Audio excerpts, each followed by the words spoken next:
Teniendo los que hacen falta.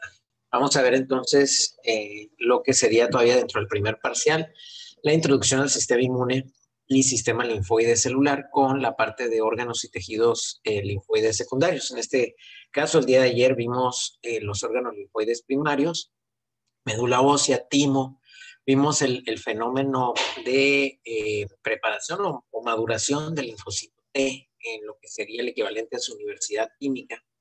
Entonces, con esto vemos que prácticamente para el primer parcial hemos visto la historia de la inmunología, la respuesta innata y adquirida de forma muy general, los elementos celulares de la respuesta inmune también de forma muy general. Hemos visto lo que sería, aparte de los elementos celulares, los elementos solubles de la respuesta inmune. Vimos de manera muy general que la respuesta inmune la podemos prácticamente dividir en una respuesta a patógenos intra o extracelulares. Luego vimos lo que serían los órganos linfoides primarios y ahora estamos viendo los órganos linfoides secundarios. Entonces, vamos a empezar con órganos linfoides secundarios. El vaso primero. The spleen is a small organ located behind the stomach in the left upper part of the abdomen. A mass of lymphoid tissue, it contains two distinct areas, the white pulp and the red pulp. The white pulp is distributed as tiny nodules of lymphatic tissue among the red pulp, which fills all the remaining space. The white pulp is responsible for the production of lymphocytes. Some lymphocytes enter the blood, while others remain in the spleen, where they ingest and destroy foreign or damaged cells.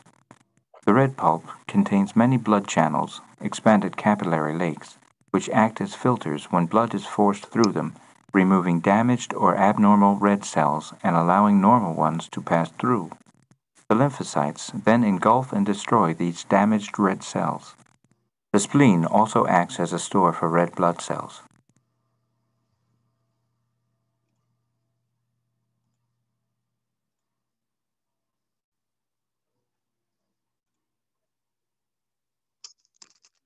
Entonces, eso fue prácticamente lo que sería el vaso en su generalidad. Y pues el vaso es esta estructura que se encarga prácticamente de lo que sería la destrucción de los eritrocitos senescentes. Tiene como estas entradas arteriales que terminan en unos sinusoides dentro de la pulpa roja, donde son, por así decirlo, como una especie de laberintos. Estos laberintos, ¿verdad?, de la pulpa roja, pues permiten en un momento determinado que los eritrocitos que no estén en condiciones adecuadas de poder en un momento determinado pasar por estos sinusoides, pues van a quedar atrapados ahí. Están llenos esas áreas de macrófagos. Entonces el macrófago lo que va a hacer pues prácticamente es eliminar a todos aquellos eritrocitos que no puedan pasar por esa área. Entonces se eliminan de la circulación y también tiene un área de pulpa blanca que está cercana a los vasos sanguíneos, donde vamos a encontrar ya a las células linfoides prácticamente. Entonces decíamos es un órgano linfoide secundario, ya que prácticamente no genera mucho proceso de maduración. La mayor parte de la maduración de lo que sería el linfocito B pues está dada en la médula ósea y la maduración del linfocito T pues está dado en lo que es el timo. Entonces en estas áreas del vaso prácticamente lo que ocurre es el fenómeno de activación del sistema inmune. Está localizado en lo que ustedes conocen como la región supramesocólica, exactamente atrás del estómago, del lado izquierdo. Tiene una forma ovoide, está capsulado y las cápsulas generan también trabéculas al interior. Obviamente va a tener, decíamos, esta pulpa blanca, donde vamos a tener a lo que serían los linfocitos, y la pulpa roja, donde tenemos linfocitos y macrófagos.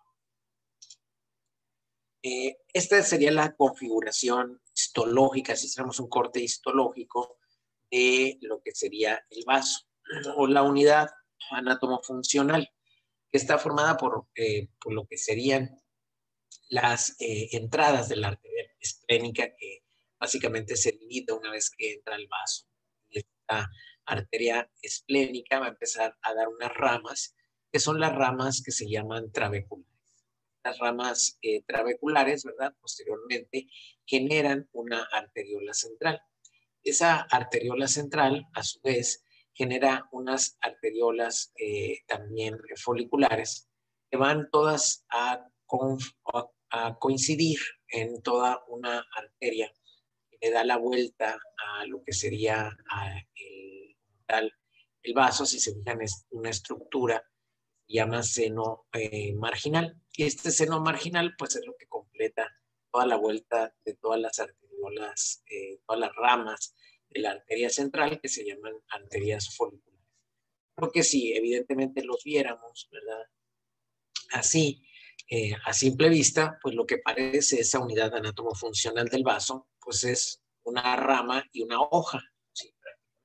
Entonces, para que se acuerden de la unidad anatomofuncional del vaso, y entre paréntesis, esa unidad anatomofuncional del vaso se llama corpúsculo de Malpighi, y otra vez, así como habíamos encontrado los corpúsculos de Hassall en muchos lugares, Malpighi también describió muchos corpúsculos en muchos lugares. Este es uno de los lugares donde lo describió, que es en el vaso, y que genera pues una unidad anatomofuncional. Cada uno de estos corpúsculos va a generar el mismo proceso de actividad funcional del vaso, por así decirlo. Y muchos corpúsculos de Malpighi es lo que generan la función del vaso.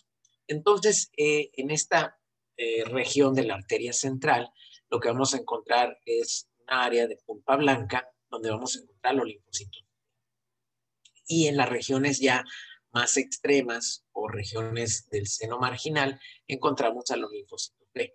Entonces, si ustedes se fijan, siempre los linfocitos T y los linfocitos B están juntos, pero no revueltos. Es decir, es como bueno, ahorita ustedes sí están todos juntos, ¿no? Yo siempre les ponía el ejemplo del grupo A, el grupo B, el grupo C, pues todos están en la escuela de medicina, están juntos, pero no revueltos. Cada quien está con su grupo, que en este momento, pues, al mismo tiempo en la clase, con la magia de la tecnología. Pero habitualmente, si estuviéramos en presencial, pues cada uno tendría su salón de clase y estarían pseudo separados, por así decirlo. Y muy a pesar de que todos son más o menos de la misma edad, que los grupos en general son más o menos homogéneos y que todos tienen el mismo interés por estudiar medicina, créanme que cada grupo es bien diferente. Así nos tocaba y lo platicamos los maestros. Hay grupos que uno dice, qué padre, me toca darles clase. Y otros grupos que uno dice, híjole, me toca darles clase, ¿no? Y a veces un chiste yo lo soltaba cuando era presencial en un grupo y todos se reían, y luego lo soltaba en otro grupo y nadie se reía, ¿no? Y luego yo decía, bueno, que el mismo chiste contado en el mismo timing, contado, pero creo que tiene mucho que ver el horario en el que inicia la clase. Pues evidentemente los que tienen el horario más temprano pues estaban casi dormidos, no había chance de que pudieran despertar. Los que tenían el horario a la mitad a lo mejor tenían mayor capacidad de recepción de un chistorete, pero los que ya les tocaba lo último, ya se querían ir a comer, pues lo que menos les hacía gracia era un chistorete a mitad de la clase. Bueno, aquí viene todo esto. Aquí los linfocitos en el vaso van a estar así como ustedes, juntos, pero no revueltos. Siempre los linfocitos T se tienden a agrupar en ciertas áreas. Esta es el área en donde se agrupan en el vaso. En el ganglio vamos a ver también que hay una distribución semejante, separados.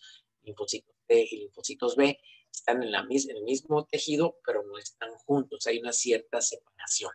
Y ya después vamos a ver por qué es importante esa separación o a qué nos lleva cuando ya se activa el sistema inmunológico.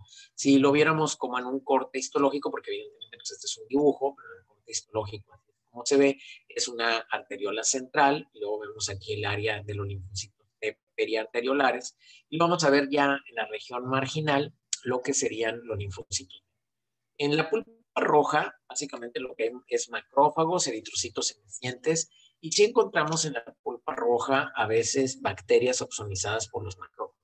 Aquí vemos este estudio de corte histológico, pero con electroforesis, donde podemos ver la zona de los linfocitos B y la zona periarteriolar de la arteriola central, que es esta zona básicamente de los linfocitos T. Entonces, juntos, pero no revueltos. Es un órgano de filtración, evidentemente es como una esponja y pasa toda la sangre por ahí, se filtra en esos sinusoides y luego debe de salir en el drenaje venoso. En esos sinusoides son como laberintos que se van haciendo como chuequitos. Solamente los eritrocitos que están redonditos y bonitos pues pasan sin ningún problema. Los eritrocitos que están así ya medio chuecos o feos pues se quedan atorados ahí y entonces cuando un macrófago detecta que un eritrocito se queda atorado, se lo elimina porque supone que es un eritrocito que ya debido a sus características de más de 120 días ha perdido esa elasticidad que se requiere en su membrana y pues es un eritrocito que requiere recambio. A estos eritrocitos se les llama senescentes. Entonces, cuando hablamos, y ya ustedes seguramente esto es un insulto a su inteligencia, porque un corpúsculo de Malpighi en el vaso, si yo les preguntara, ya sé que ustedes me dirían, pues doctor, es la unidad anatomofuncional del vaso, está formada por la arteriola esplénica, el tejido linfoide periarteriolar y la zona marginal. Eso sería el corpúsculo de Malpighi. Recuerden que las células B están en la región folicular. Aquí están algunos, un corte histológico otra vez, donde se ve la región de tejido periarteriolar, la entrada de las arteriolas esplénicas, que bueno, aquí requiere uno de mucha imaginación realmente para poderlo ver, y luego la zona marginal de las mismas. Eso no es... Welcome to USMLEFasttrack.com. The section we're going to talk about today is from First Aid for the USMLE Step 1 2013 edition. Page 193. Briefly describe spleen's anatomy. When talking about the anatomy of spleen, we will start off talking about the capsule. So here we see the capsule, the trabecula. We also see the vascular sinusoid, which is in the red pulp. Then we also see the white pulp, which consists of the follicle, marginal zone, and the periarterial lymphatic sheath, also known as PALS. A few additional notes is that the follicles contain the germinal center in which there are B cells. Red pulp contains the red blood cells. Periarterial lymphatic sheath contains T cells. And marginal zone has the antigen-presenting cells. Now let's zoom in further and talk about the sinusoids of the spleen. What are the sinusoids of spleen?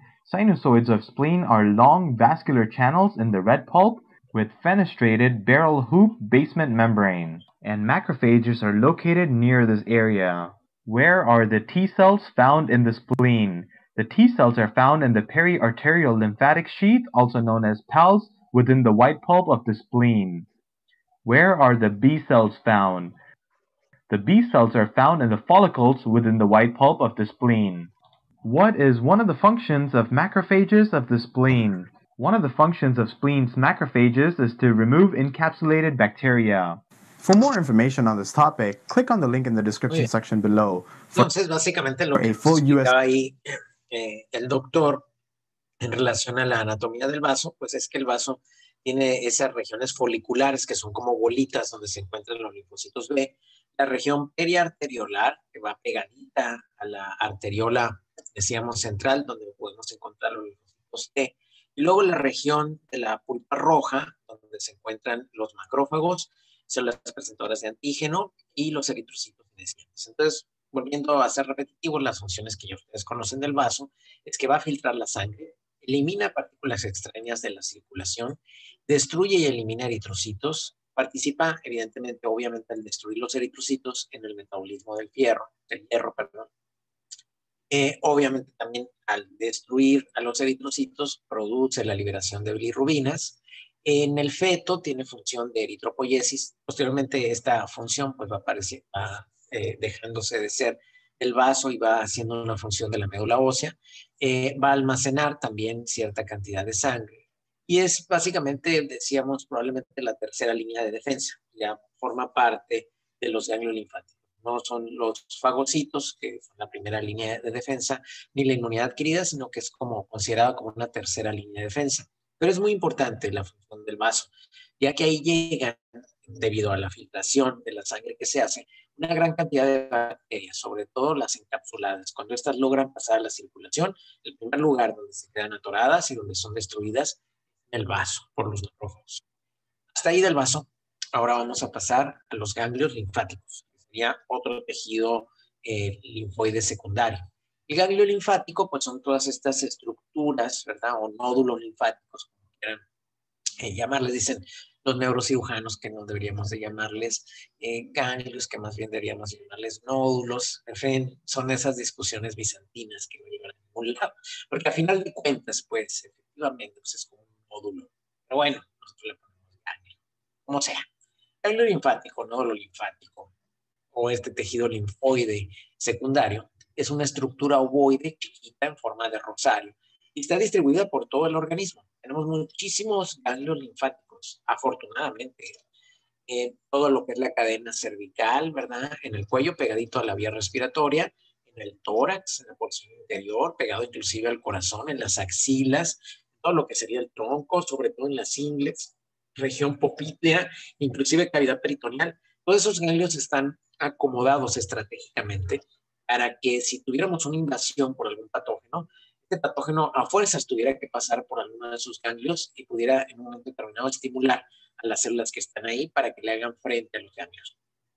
Vamos a decir que los ganglios son como estaciones de policía, por así decirlo.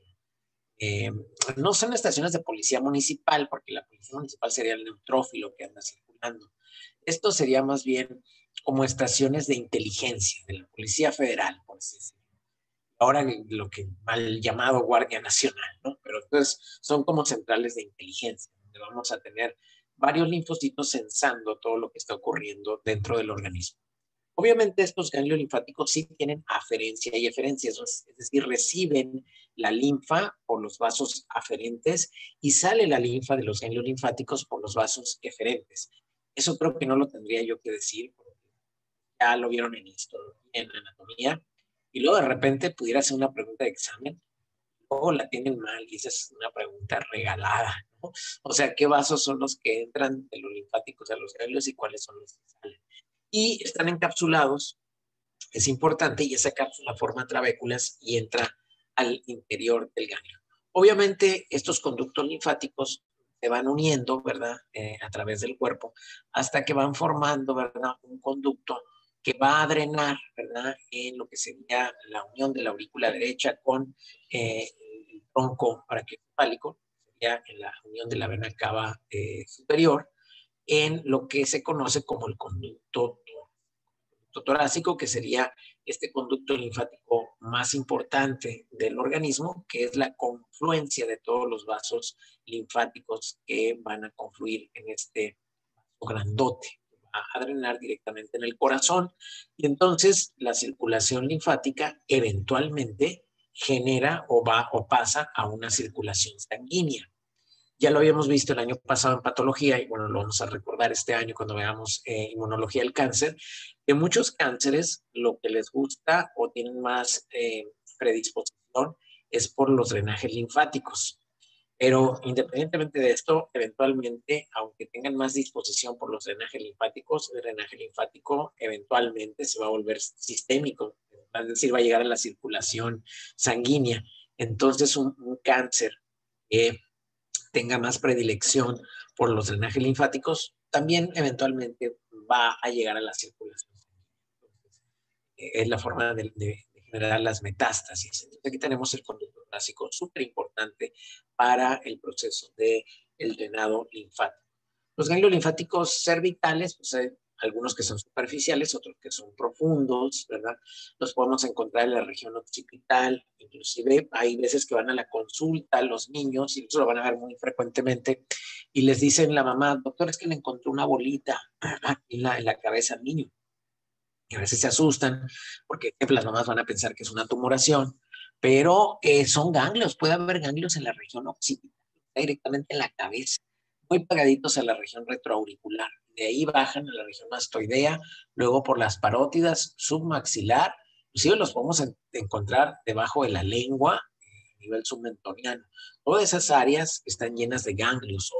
Entonces, algunos de ellos se pueden enquistar con el tiempo y que requieren el retiro por medio de algún procedimiento quirúrgico, pero está llena la cadena, veanlo. Podemos encontrarlos aquí, miren, a nivel occipital, o sea, en la parte de atrás, en la nuca, donde van los sapes, ¿verdad? Ahí podremos encontrar ganglios también. Pero obviamente los que más conocemos nosotros son estos de la cadena cervical, porque como son un poquito más grandes, son como más palpables y son los que realmente se inflaman cuando existe algún proceso infeccioso a nivel de la faringe. Podemos encontrar también a nivel parasternal, frénicos y diafragmáticos, intercostales, a nivel de lo que serían las vísceras, cerca de la tráquea, a nivel del mediastino, y bueno, inclusive en la porción posterior, ¿verdad? Muy en la área de atrás de la aorta y cerca de lo que es la vena cava. Vean cómo va siguiendo el conducto torácico a lo que sería prácticamente la vena cava. Es interesante que a nivel la porción posterior ya no sería peritoneal porque ya estaríamos a nivel de la caja torácica, no solamente en la porción anterior, sino posterior del mediastino también encontramos los linfáticos. Los del abdomen están pues a nivel de lo que sería el peritoneo y obviamente están sobre todo cerca de vasos sanguíneos y también van a drenar a lo que es el conducto torácico. Nos vamos a tener también en la pelvis, sobre todo en las regiones cercanas a nivel del tracto genitourinario. Tenemos a nivel axilar, inguinal y bueno, es un recordatorio de la anatomía que ya sé que ustedes sí lo recuerdan muy bien, para que recordemos que son muchísimos, no son como que poquitos, hay una gran cantidad de ganglios en el organismo. Su función principal, igual que el vaso, es de filtrado. Pero el vaso, decíamos, es un órgano de filtrado de sangre. En el caso de los ganglios linfáticos o nódulos linfáticos, su función es filtrar la linfa. Es decir, reciben linfa aferente, pasa esa linfa a través del tejido. Vamos a encontrar macrófagos, células dendríticas, linfocitos T, linfocitos B, en un momento determinado pueden responder ante la presencia de un antígeno que vaya por esa linfa. Y los macrófagos pueden también recoger antígenos directamente, así como células dendríticas y presentarlos. Entonces, la función es importantísima. Por eso a veces cuando quitan las amígdalas, nomás por quitarlas, pues realmente se pierde una gran protección del sistema inmune. Se distribuyen los ganglios en nódulos o folículos. Hay folículos linfoides cerca de la corteza y a nivel paracortical. ¿Okay? A nivel paracortical está la región que se llama de linfocitos T. Ya más lejano, en centros terminales, vamos a encontrar a los linfocitos B. Entonces, otra vez, tanto en el vaso como en los ganglios linfáticos, linfocitos T y B están juntos, pero no revueltos. Como que cada quien está en su grupito. ¿Y cómo es que se distribuyen estas células en el ganglio? ¿Cuál sería su distribución? Es lo que vamos a ver a continuación. Lymphoid organs, such as lymph nodes, have a specialized architecture containing separate T and B cell regions. The architecture of the lymph node begins to be established when stromal cells secrete the chemokine SLC, which attracts dendritic cells to the developing lymph node. The dendritic cells also secrete SLC and a second chemokine, MIP3 beta. This combination of chemokines attracts both T and B cells into the lymph node. The separate B cell areas are established by follicular dendritic cells, or FDC. These cells are unrelated to the dendritic cells that are found in the T cell areas of the lymph node, sharing only a dendritic morphology. How these follicular dendritic cells arrive in the lymph node is not known at present. Once present in the developing lymphoid organ, the FDC secrete the chemokine BLC, which attracts B cells from the T cell areas, thus creating a discrete B cell follicle. Entonces vamos a volver a ver este video del Genaway, pero ya sin lo que sería el audio para que yo se los pueda explicar. Bien. Entonces lo que tenemos aquí es el ganglio linfático o el nódulo linfático. Vemos unas regiones foliculares del linfocito B y la región paracortical del linfocito T. ¿Cómo es que llegan a esos lugares? Bueno, igual por las vénulas del endotelio alto, unas células que son del estroma, es decir, forman parte directamente de lo que sería el ganglio, parte del tejido. Estas células estromáticas, ¿verdad?, van a generar liberación de ciertas citocinas. Estas citocinas que pasan a lo que sería o que estimulan a las vénulas del endotelio alto hacen que estas vénulas del endotelio alto empiezan a expresar selectinas, a expresar también ligandos de integrinas y también quimiosinas. Eso permite que las células dendríticas que vayan por ahí en circulación se peguen, ¿verdad? Hagan el fenómeno de rodamiento e ingresen directamente al ganglio. Entonces hay células dendríticas que vienen de la circulación atraídas al ganglio linfático debido a que las células del estroma liberaron citocinas que las atrajeron. Entonces ya llegaron ahí nuestras células dendríticas y en ese momento la misma célula dendrítica ahora genera nuevas quimiosinas. No importa el nombre, aquí está TL19, en fin, varias quimiosinas que atraen, tienen la función de hacer lo mismo que pasó con ellas, va a pasar con los linfocitos B y con los linfocitos T. Las células del endotelio, de la vénula del endotelio alto, van a expresar receptores de quimiosinas, selectinas y receptores de integrinas que van a permitir que tanto linfocitos B como T ya son maduros, ojo, estos ya son maduros porque maduraron en el timo, ya están maduros, son todavía vírgenes porque no han tenido contacto con antígeno, pero ya salieron del timo, sean los que pasen dentro del ganglio. No van a traer macrófagos, no van a traer basófilos, eosinófilos, solamente expresan las quimiosinas necesarias que pueden ser reconocidos por los receptores de quimiosinas en los linfocitos B maduros y los linfocitos T maduros para entrar al ganglio. Y entonces en ese momento estos ingresan nuevamente al ganglio. Luego resulta y resalta que hay unas células que se llaman célula dendrítica folicular. Se fijan, pues es también una célula dendrítica, pero tiene forma acá como la pusieron como pulpo. Esta célula dendrítica folicular, en los varios estudios evolutivos, no se sabe cómo demonios ya está ahí en el ganglio. O sea, no sabemos cómo llegó ahí. Eso es algo que si alguno descubre, pues premio Nobel. No se sabe cómo llegó ahí, la verdad. Hay muchas teorías. Pero esa célula dendrítica folicular, cuando ya sensa, por así decirlo, la presencia de linfocitos B y linfocitos T, en ese momento libera también citocinas. Aquí lo vamos a ver. La célula dendrítica folicular va a empezar a liberar ciertas citocinas que solamente la van a reconocer los que tengan receptores para esas citocinas que libera la célula dendrítica folicular. Los únicos que tienen receptores para quimiosinas de la célula dendrítica folicular son los linfocitos B. Por lo tanto, los únicos que se van a acercar a la región folicular van a ser los linfocitos B. Los tenemos, ya están juntos, los linfocitos T se quedan afuera y por lo tanto están todos juntos, pero no revueltos. ¿Okay? Es lo que nos explica el Kiraway.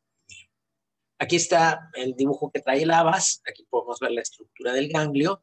Es un poquito más clara. Vemos cómo viene la aferencia, el vaso linfático aferente. Aquí se va a drenar la linfa y luego esa linfa se va a ir por estas trabéculas. Algo muy parecido a lo que ocurre con la sangre a nivel del vaso. Que en el vaso ocurre lo mismo, es un drenaje, pero en vez de ser un vaso linfático es un vaso sanguíneo y luego corre por sinusoides. Aquí igual también corre por sinusoides. Aquí en estas áreas de estas trabéculas o de estos sinusoides vamos a encontrar nosotros en estas áreas macrófagos y luego a lo largo muchas células dendríticas capaces de detectar antígenos que vengan en la linfa. El ganglio, decíamos, tiene esas células, esas vénulas del endotelio alto, que es básicamente cuando ya la vena se va haciendo a punto de hacer ese cortocircuito con los capilares arteriales, que se denomina vénula del endotelio alto.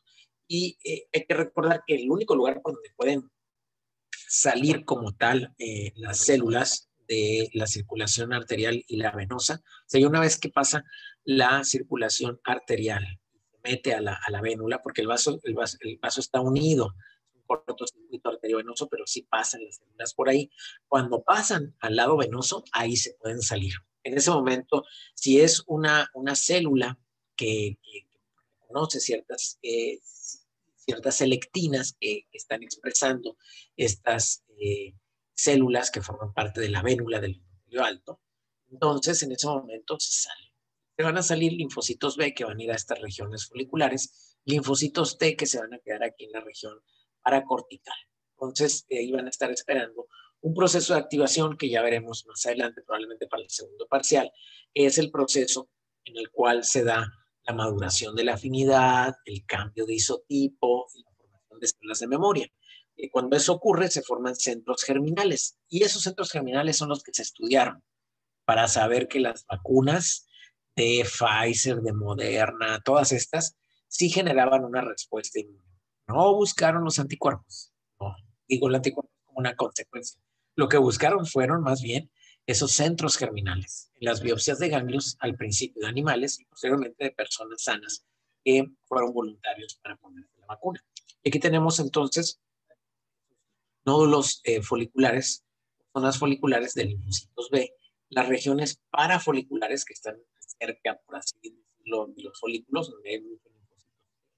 Y en algunas ocasiones, cuando se activan, entonces estas regiones foliculares se transforman en centros germinales. Ya veremos cuándo ocurre. Cuando hay esa activación, bueno, entonces en ese momento se producen células que después pueden salir por la eferencia del vaso y seguir a la circulación linfática.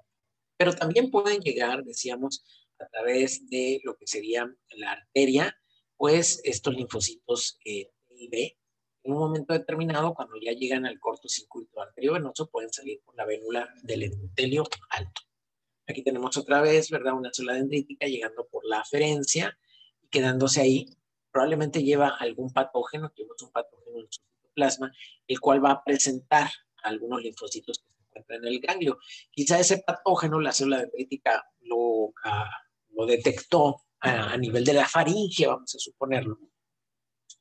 Y entonces migró desde la faringe a través del drenaje linfático hacia el primer ganglio que le quedara cerca. Primer ganglio que le quedara cerca. Por eso las vacunas, cuando se ponen las vacunas en el brazo, este drenaje el más cercano es el axilar, donde podemos encontrar en primera instancia los centros germinales o la memoria inmune cuando nos aplicamos en el brazo, son en los ganglios linfáticos axilares. Posteriormente, los centros germinales pasan al sitio si es que hubiera una infección. Y si hubiera una infección, pudiéramos detectar los centros de memoria inmunológica en el pulmón, por ejemplo, si fuera el que está siendo atacado. Pero si el paciente no tiene la enfermedad, conforme pasa el tiempo, las células de memoria ya no las vamos a encontrar en los ganglios ni en el pulmón, las vamos a encontrar en la médula ósea. Y ahí se van a quedar por muchos años, formando parte de la memoria inmunológica. Entonces, bueno, aquí vemos cómo la célula del endotelio alto permite la salida de ciertos linfocitos que pudieron haber sido atraídos por las células foliculares o en un momento determinado por las mismas células dendríticas que están generando activación. Y se genera una activación, se pueden salir del ganglio a través del drenaje eferente linfático o inclusive a través de drenaje venoso. ¿Cómo es que se seleccionan, decíamos, esas células que van a llegar al ganglio? Y es lo que vamos a ver a continuación. Naive T lymphocytes leave the bloodstream across the specialized endothelial walls of blood vessels called high endothelial venules, or HEV, in the T cell areas of lymphoid organs. This specialized endothelium expresses a number of molecules involved in lymphocyte homing to the lymph node, in particular the homing receptor, GlyCAM1, the adhesion molecule, ICAM1, and chemokines, such as MIP3 beta. The initial binding of the naive T cell to the vascular endothelium is mediated by L-selectin binding to GlyCAM1. Subsequently, binding of chemokines displayed on the extracellular matrix triggers tight adhesion of the integrin LFA1 to its ligand, ICAM1. The lymphocyte is then able to migrate across the endothelium and into the T cell area of the lymph node. The naive T cell can now inspect dendritic cells in the lymph node for the presence of its specific antigen. If it does not recognize antigen, the T cell is not activated and passes out of the lymph node to return to the circulation. T cells that do meet their specific antigen in the lymph node are activated and begin to proliferate and to mature into effector cells. Eventually, after a few days, these cells leave the lymph node and return to the circulation. Bien, otra vez vamos a ver el video de Genaway, pero lo vamos a poner sin sonido para que podamos explicarlo en español. Bueno, aquí tenemos entonces otra vez el ganglio linfático. Nos preguntamos cómo es que se seleccionan las células que van a llegar al ganglio linfático. Y tenemos otra vez la vénula del endotelio alto. Estas son células finalmente que están formando el endotelio. Estas células tienen la capacidad de expresar, ya habíamos dicho, selectinas, ligandos de integrina y quimiosinas. Están algunas, ¿verdad?, entre entre ellas la selectina y LICAM1, ligando de integrina y CAM1, y la quimiosina CCL19. Es un ejemplo, nada más no tienen que saberse eso de memoria. Lo que tienen que saber es que la selectina obviamente se pega, tiene el linfocito, va a tener en su superficie un ligando de selectina. Si se fijan, aquí está el ligando de selectina. Contiene una integrina que se pega al ligando de integrina. Contiene un receptor de quimiosina. Solo cuando las tres cosas encajan es cuando la célula se detiene. Porque si aquí pasa un macrófago, a lo mejor, que no es el que se necesita en ese momento, aunque el macrófago también traiga selectinas, bueno, a lo mejor se medio detiene. Pero si no expresa integrina, pues en ese momento se sigue. O a lo mejor llega otro linfocito, es un linfocito B, y en ese momento no se requería un linfocito B. El linfocito B tiene su selectina, muy bien, tiene su integrina, se pega, pero la quimiosina no corresponde, entonces eventualmente se despega y se va. No hace el fenómeno de diapédesis. Solamente va a ser diapédesis cuando correspondan el ligando de selectina, que se pegue a la selectina que está expresando la integrina con su ligando de integrina, y que el receptor de quimiosina sea adecuado para la quimiosina que se está expresando. Y así es, entonces esa es la célula que se está buscando. Y entonces en ese momento la célula recibe un mensaje al núcleo que le dice que cambie la conformación del citoesqueleto para hacer diapédesis y penetrar, ¿verdad? En un momento determinado entre los espacios penetrados. Tienen esas uniones que no son totalmente oclúreas, entonces les permite pasar entre las células y ya están dentro del ganglio.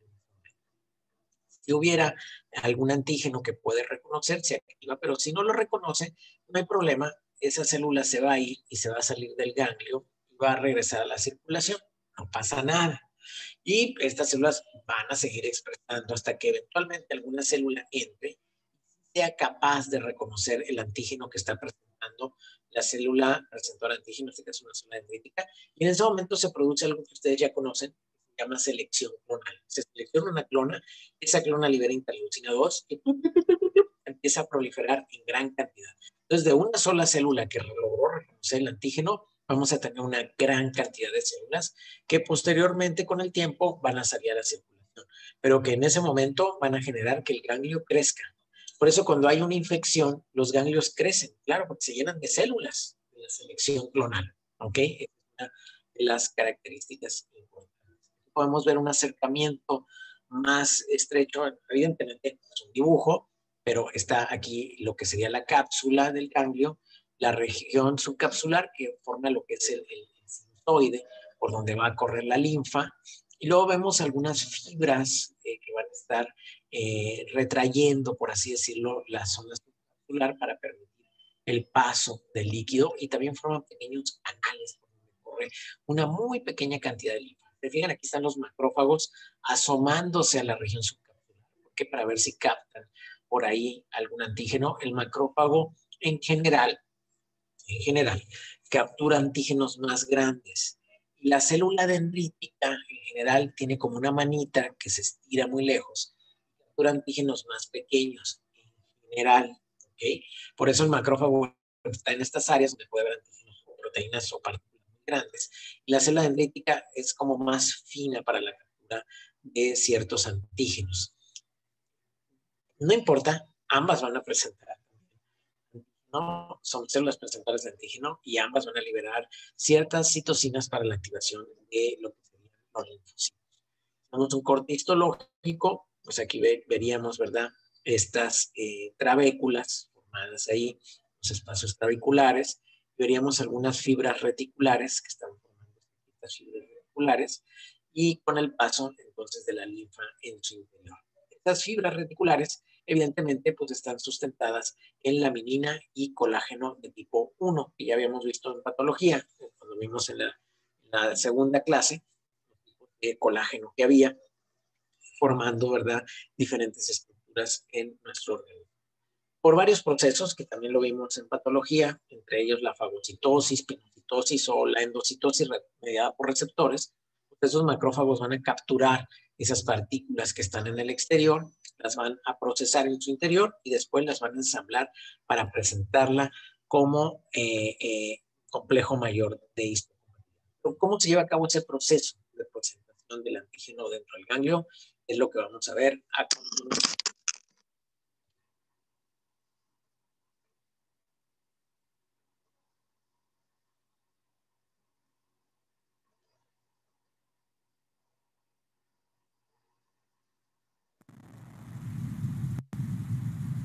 Macroscopic mechanisms attract the T cell to navigate the vascular system and travel to the antigen-containing lymph node.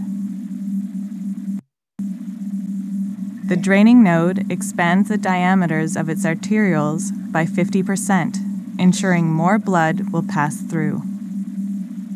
In the high endothelial venule, the vessel the T cell must extravasate through to get into the lymph node, fever increases the expression of thermosensitive molecules.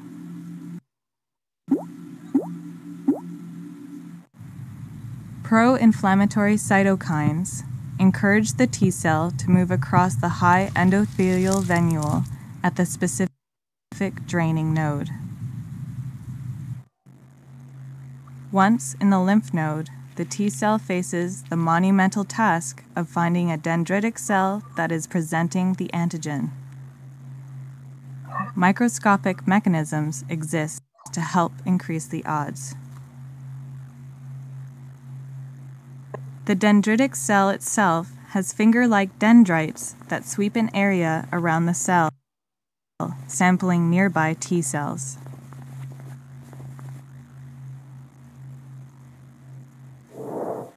During development, collagen fibers become encased by fibroblastic reticular cells that secrete extracellular matrix proteins to create an intricate conduit system.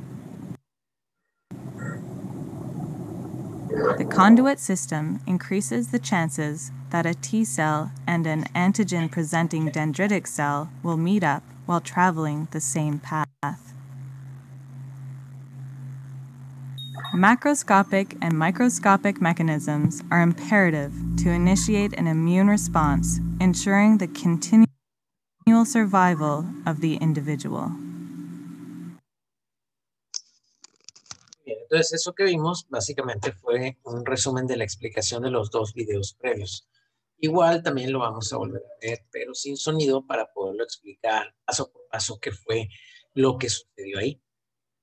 Entonces, ¿qué fue realmente lo que pasó en este video? Fue que nos presentaron pues el tráfico directo de los linfocitos hacia los ganglios linfáticos. Evidentemente, pues es un efecto por computadora, pero es para poder explicar, ¿no? Entonces, si hay un proceso inflamatorio, pues por los vasos sanguíneos van eritrocitos, pero también van linfocitos. Los ganglios linfáticos tienen la capacidad de aumentar hasta un 50% el diámetro de los vasos para permitir una mayor cantidad de flujo de sangre hacia su interior. Esto va a permitir tanto el drenaje arterial, bueno, la irrigación arterial como el drenaje venoso.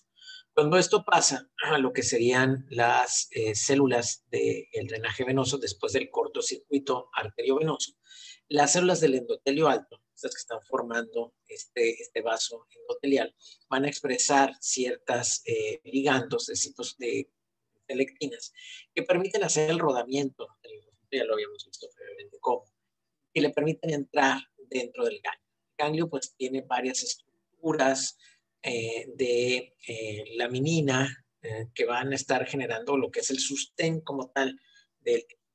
Ahí están inmersas muchas células dendríticas que son presentadoras de antígeno. Las células dendríticas pues liberan también ciertas quimiosinas que atraen a los linfocitos.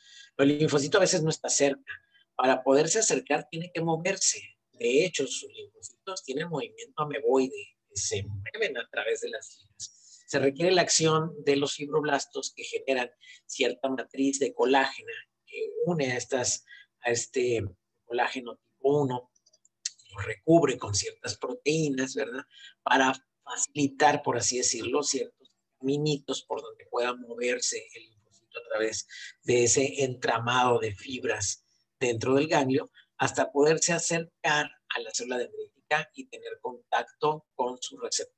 Este tiene un receptor que va a reconocer los antígenos que le está presentando la célula dendrítica dependiendo del complejo mayor de histocompatibilidad actividad que use, y en un momento determinado, si lo reconoce, va a tener una activación y se genera el proceso de selección clonal, que ya también lo vimos, es decir, se selecciona una sola clona capaz de reconocer a un antígeno determinado. Y bueno, aquí tenemos entonces nuevamente el dibujo, ¿verdad? Un drenaje aferente que lleva la linfa por debajo de la cápsula en la región subcapsular.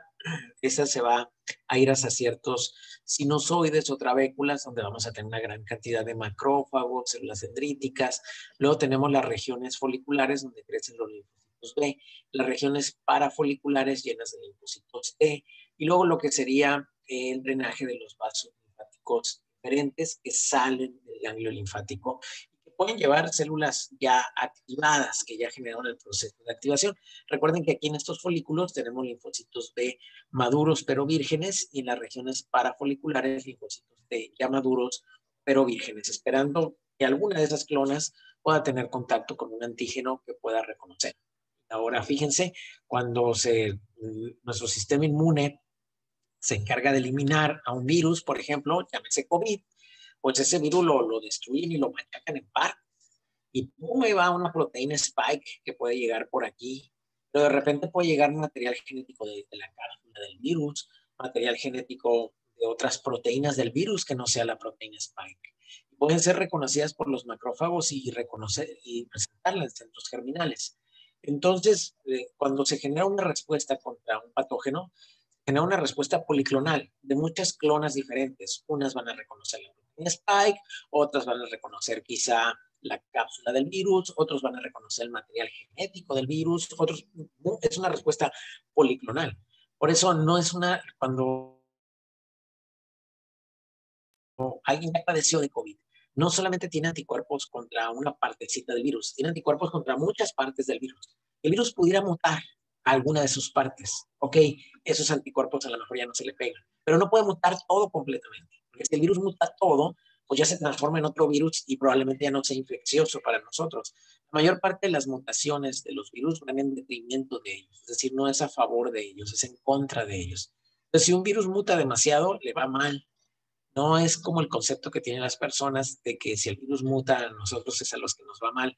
No, en general, si el virus muta mucho, al mismo virus le va mal porque se vuelve menos infeccioso. Por ahí surge alguna mutación de puro sapo que sí le favorece y entonces se vuelve más infeccioso, pero no necesariamente más virulento. Esa es otra cosa que hay que diferenciar. Una cosa es que puede infectar y otra cosa es que puede generar la enfermedad. Entonces, nuestro sistema inmune, nuestras respuestas son policlonales, es decir, se activan muchos tipos de células para diferentes áreas del virus y es una inmunidad compleja. Entonces, no importa que no tengas anticuerpos contra la proteína spike, finalmente si tienes contra otras partes del virus, también lo puedes reconocer. El ganglio linfático es importante porque acumula linfocitos y linfoblastos. Aparecen, decíamos, pues prácticamente en todo el organismo. Pueden tener diámetros que van desde 1 hasta 20 milímetros o más, tienen forma elipsoidal, esférica y pueden estar en grupos aislados. Y ahora vamos a ver lo que sería el sistema linfático.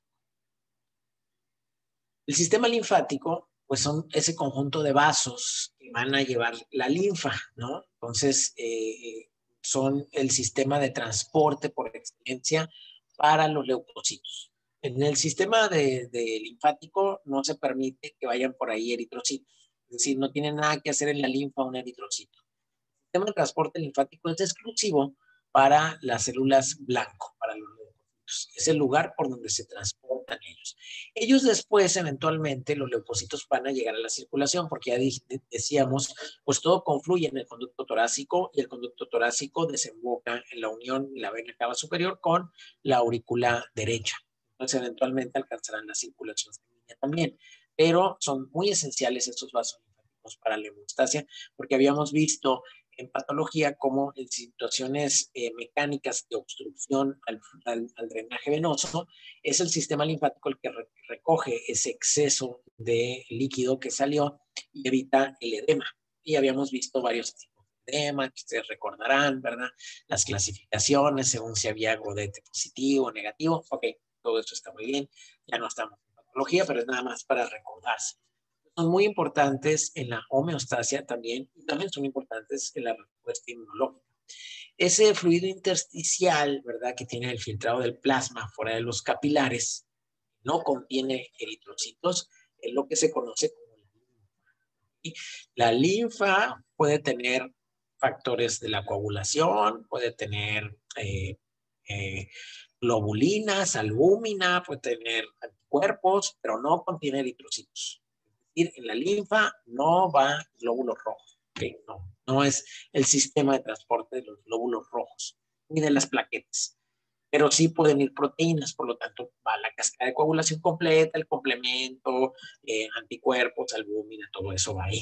¿Okay? Entonces todo eso es el líquido más sodio, potasio, cloro, agua, todo lo que ustedes quieran, eso es la linfa, excepto la fórmula roja. La fórmula roja no está hecha para caminar por la linfa. La velocidad de formación del fluido, decíamos cuando hablábamos de estas fuerzas de Frank Starling en patología, pues depende de qué tanta obstrucción al flujo haya, ¿no? Y si el tejido está infectado, pues generalmente ya se genera un proceso inflamatorio que le está generando cierta obstrucción al paso del líquido. Esto puede ocurrir que el sistema venoso entonces se vea colapsado. Y así como el sistema venoso tenía fenestras y le era más fácil penetrar el líquido, pues a la linfa le es facilísimo que se le meta líquido, facilísimo. De hecho, son vasos casi popote, pero tienen como ciertas capas que permiten que el líquido entre, pero ya no sale. Son como esas válvulas, ¿verdad? Que abren hacia adentro, pero no abren hacia afuera. Entonces el líquido puede entrar dentro del vaso linfático, pero ya no puede salir. Y entra por diferencia de gradiente. ¿Por qué no pueden estar dentro del sistema linfático? Porque los eritrocitos no tienen esas fenestras, no tienen esos receptores de selectinas y de integrinas que les permitan hacer el fenómeno de diapédesis. Entonces, el eritrocito no está hecho para llegar a un sitio donde hay inflamación, que sea detectado y luego que se meta hacia el tejido, hacia afuera, pues no. Esa no es la función del eritrocito. La función del eritrocito es transportar oxígeno nada más. Y luego para meterse dentro de la linfa, pues tampoco, porque el eritrocito pues, no tiene una forma, por así decirlo, de movimiento ameboide como lo tiene el linfocito. Cambia la estructura del citoesqueleto y empieza a moverse. No, el eritrocito es nada más una esfera que lleva el hemoglobina, el grupo M y los oxígenos y el oxígeno, pero no está hecho para combatir algo. Si no era el eritrocito a combatir. Entonces no hay una manera de que el eritrocito decida salirse, por así decirlo, por el capilar venoso y luego migrar y meterse a la linfa. No lo hace el eritrocito, no es su función. Entonces, pudiera ir a lo mejor algún eritrocito por alguna casualidad de que se rompiera un vaso sanguíneo, se rompiera un vaso linfático y se metiera. Pues sí, digo, pero eso es una cosa extraordinaria, no es lo común. No vas a encontrar eritrocitos en la linfa, pero sí vas a encontrar leucocitos, porque estos sí migran, sí se pueden ver atraídos por el drenaje linfático e ingresar ahí, aparte de que ocurre cuando salen de los ganglios, salen por el sistema linfático, ya van adentro. Entonces no es de que se metieron en un tejido, sino que ya van por el drenaje linfático desde que salen de los ganglios. Y luego así es como ellos llegan a la circulación. Creo que ahorita viene el video de cómo circulan los linfocitos. Entonces decíamos, aparte dentro del vaso linfático, hay como estas válvulas que van empujando, permiten el paso hacia arriba, pero luego pum, se cierran hacia abajo. Igual ya no van a permitir, son como las válvulas del corazón, ¿verdad? Que se abren cuando está el momento de la contracción del corazón y luego se cierran hacia abajo, ¿verdad? Y ya no permiten que se regrese la sangre. Aquí igual, conforme va teniendo movimiento la persona, pues camina, ¿verdad? Va subiendo escaleras, se va empujando el líquido hacia arriba, pero cuando ya pasa, la válvula se cierra hacia abajo y ya no puede pasar. Se puede abrir la siguiente válvula hacia arriba, pero ya no se puede regresar hacia abajo. Entonces eso le da a la linfa una sola dirección, que toda la linfa pues va empujando desde las piernas, desde los genitales, hacia el conducto torácico y a su vez va empujando hasta que llega a lo que sería el drenaje, decíamos, en unión donde está la vena cava superior con la aurícula derecha. Ahí drena. ¿Cómo es la circulación de este drenaje linfático? Que es lo que les platicaba yo, que es lo que vamos a ver. In this video, we are going to discuss how the lymphatic system functions. First, we begin with a generalized overview. The lymphatic system works in parallel with the cardiovascular system. Let me orient you to this diagram. Here are the systemic capillaries, and here are the pulmonary capillaries. Fluid can leave both of these capillaries at the same time. So to simplify this, I'm going to write systemic/pulmonary. Okay, the fluid leaves the capillaries and enters into the lymphatic system. Again, this is happening simultaneously from the systemic and pulmonary capillaries. In order for that fluid to get into the lymphatic system, it has to pass through a valve. The high pressure of the fluid from the capillaries pushes the valve open. This is a one-way valve. After the fluid passes through the valve, the fluid is now in the lymphatic capillaries. And once the fluid is in the lymphatic capillaries, we call it lymph, since it's in the lymphatic system. The lymph will then travel through the lymphatic vessels.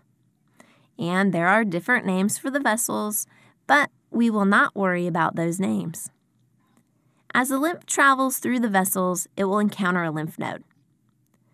So that lymph has to go through that lymph node, and when it's in the lymph node, macrophages are going to engulf any kind of foreign invader that are in the lymph. After the short stay in the lymph node, the lymph will continue on its merry way through the rest of the lymphatic vessels. It will encounter more lymph nodes on the way, and then more lymphatic vessels, and then more lymph nodes, and then more vessels, and so on. And eventually, the lymph will return to the blood, specifically the venous part of the circulatory system, which takes the blood to the right atrium, back through the heart and back to the body, and filtered again via the lymphatic system. So that is the generalized scheme for the lymphatic system. Entonces sería la forma de circulación de los linfocitos. Y bueno, hasta aquí vamos a llegar. El día de mañana vamos a ver un tejido muy importante que es el